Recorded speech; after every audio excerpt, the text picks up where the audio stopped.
everyone and welcome to my YouTube channel. It's Vic here from Forever Scrapping, sharing a design team layout for Lottie Loves Paper using the gorgeous Snowflake collection that I got by Great Paper that I got in my last design team kit. So I don't know how many of you have treated yourselves to some of this collection already, but it really is beautiful. And I'm loving all the colour combinations in the collection, especially the dusky pink and the slate grey tones in it. So this is my second layout using the Snowflake collection, and I'm trying to make those gorgeous papers stretch as far as possible. So I had this really cute photograph of my daughters with our dog Snowy by the Christmas tree last year. We'd bought one a bit earlier than we normally would do that year, as every weekend seemed to be booked up to Christmas. And we just had to grab the opportunity when it was there. So I always let the girls decorate the tree each year, as they always do a fabulous job, and I love to see the joy and excitement it brings to them for that build up for Christmas. So I thought it was worth documenting their efforts. Now, I used some Brazil marshmallow cardstock for this layout. It's thicker than the usual cardstock I use. The reason I chose it is because it's great for mixed media layouts. It pretty much copes with anything that you throw at it, and you can put loads of layers of wet paint and inks on and water because the cardstock tends not to warp so much, so it's brilliant for that. So, back to my layout. The first thing I did was use a ruler and very lightly draw a large triangle on my page. This was going to form the base of my Christmas tree. When I was happy with the size of it, I sprayed some Distress Oxide spray, I think the colour was Spun Sugar, onto some old packaging I had and smooshed it around the edges of my triangle. I love the fact that when this ink dries, the spray dries, it's a bit lighter and it's quite soft looking. So I thought that would add some dimension to my page and also ground the layout a bit for me so that that tree didn't look like it was floating in thin air once I'd made it. Once it was dry, I then used the same colour of oxide spray again, Spun Sugar, just unscrewed the top and made sure there was some paint in the plastic tubing that goes up to that spray nozzle, and just splattered some of it around the page just to add some darker blobs. I think I might have added a little bit of Gelato to it as well, just to change the colour slightly on it. So I wanted to use as many different papers from this Snowflake collection as possible because they are all so gorgeous and I really wanted to showcase them. I cut my paper, I think I decided on 5 different patterns altogether. An odd number for me is always better than an even number. So I cut the paper into strips to match the length or width of that triangle tree that I'd drawn on my page previously. Each strip was 1 inch deep. So I then fringed the edges, the bottom edge of each of these strips by cutting vertical lines with some scissors into them.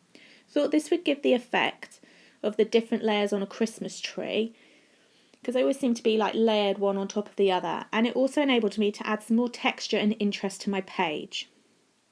I then used foam to fill in my triangle shape and stuck these strips on top. This gave my tree some more dimension, and it was also really handy for tucking in ephemera and any other bits and bobs you want to tuck in on your page quite easily around the edges of that tree. I then splattered it with some white acrylic paint onto the background and onto the tree. If you can just see there on my fringing of my tree, you can see little white dots, and that was to create the effect of snow.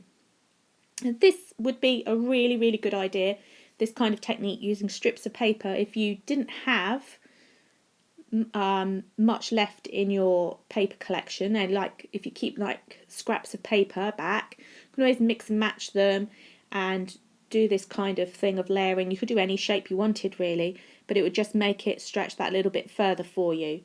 So it's a good way for using up those bits and bobs that you might have left over from a layout. So the next thing to do was mount my photograph of my daughters by the tree. I picked a black and white photograph again just because it goes with everything, and I thought if it was colour it might mingle too much in with my background that I'd made, and I really wanted the photograph to still stand out. Although I absolutely loved creating this page and was really pleased with the result, to me the scrapbooking is still about documenting moments that are special to me and memories for my children to look back on when they're older. So I still wanted that photograph to stand out, and by keeping it monochrome I think it did. Now I've faffed around quite a bit with backing this photograph. I used up some of the papers that I'd used for creating the tree, but also in the collection there was like a big 12 by 12 sheet of cut apart with words. I think you can see just there on the right the winter one that I've just covered up, and trees and tags and things. Now I don't tend to use those very much, so they're quite handy for cutting apart and backing photos as well. So I layered it up with some foam pads because obviously it had to be high because that tree was high. As you can see, I'm placing it there on the layout, but to me I've put so much backing behind that photo, it just swamped my tree. It was huge and I really wasn't happy with it, so took it off, and then all that hard work of deciding on papers and that, trimmed it back down a bit to make sure that I was actually happy with the size of it against my tree. And I think that's where I decided I was happy with it.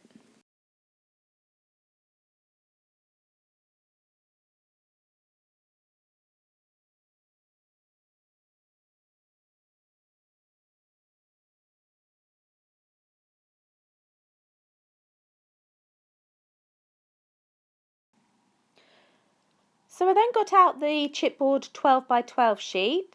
It's got lots of different sized stars and snowflakes on it, and one of those fitted perfectly on the top of my tree.